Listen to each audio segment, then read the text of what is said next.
আসসালামু আলাইকুম বন্ধুরা, আপনারা সবাই কেমন আছেন? আশা করি ভালো আছেন। তা বন্ধুরা, আপনাদের ডিসপ্লেটা অফ হয়ে গেছে। ডাবল ট্যাপ দিলে এবং জ্বলে উঠবে বা লাইটিং করবে, ডিসপ্লেতে আলো আসবে। কিভাবে করবেন? তো একটি সেটিং অন করলে আপনারা এই সেটিংটা করতে পারবেন। তার জন্য আপনার সেটিংয়ে প্রবেশ করবেন।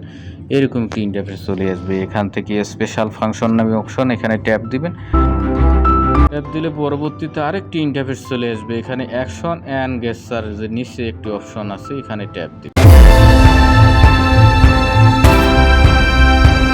পরবর্তীতে আরেকটি ইন্টারফেস চলে আসবে। এখানে আপনার খুঁজে পারবেন double tap to turn off on screen.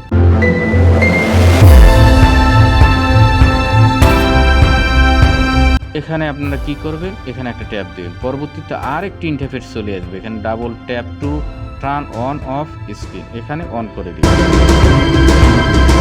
কাজ শেষ। ওকে বন্ধুরা, ভালো থাকবেন, সুস্থ থাকবেন। আসসালামু আলাইকুম।